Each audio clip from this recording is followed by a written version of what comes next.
populli ka votuar ata tallen me votën që kanë marrë nga populli dhe me sovranin. Kjo është e papranueshme dhe e pafalshme. Çfarë po bëjnë ata? Duhet i vënë gishtin arsyes dhe duhet ta miratojnë buxhetin vetë shkohet përpara, madje siç thash edhe marrëveshjet ndërkombëtare i ratifikojnë dhe ndonjë punë tjetër eventualisht që lejohet me ligj, asgjë jashtë ligjit dhe jashtë kushtetutës, por t'i bëjnë ato dhe të shkohet përpara sepse shumë na kanë dëmtuar, shumë e kanë vonuar procedurën e formimit të institucioneve dhe procesin, por dhe kanë dëmtuar vendin brenda jashtë. Shihni tash në këtë gjendje çfarë kemi, ne kemi një themi racionalizim të jashtëzakonshëm, një reflektim pozitiv të bashkësisë të shteteve të ndryshme të botës që po na njohin goxha shpesh e shumë tani për fat mirë.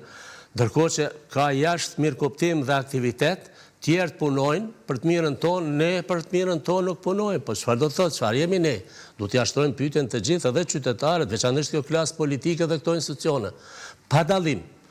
Kush, të gjithë kanë përgjegjësinë e vet, varësisht kush është i pari, i dyti, i treti me radhë, por përgjegjësia është e përbashkët dhe është e tyre, sepse me një gisht ose dy gishta të ngritur, më saktë ata mund ta përcaktojnë fatin tonë ose fatkeqësinë tonë të mbesemi ne të bllokuar si shtet ose rënje e shtetit.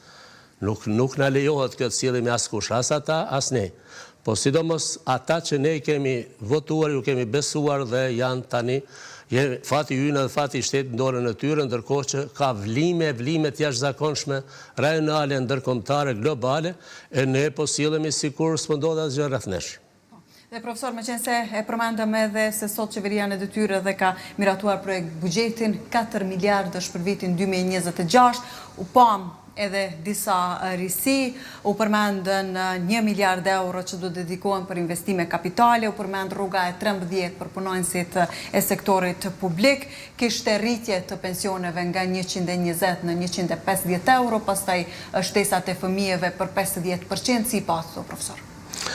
Po, gjitha janë hapa të duhur, por kësaj gjithsesi mund t'i alokohet dhe deskribohet sjellja e një parafushate. Pra të kësaj klase politike, veçanërisht pra këtyre të fituesve, si jo të gjithëve, se ata tjerë nuk e kanë mundësinë të opozitës ta bëjnë këtë, nuk do duhen këto moment, ishtë dashtë ma herët, e ajo që është më rëndësishme se kaq, do duhej me aktorët dhe faktorët relevant të këtyre kategorive të bisedohet paraprakisht.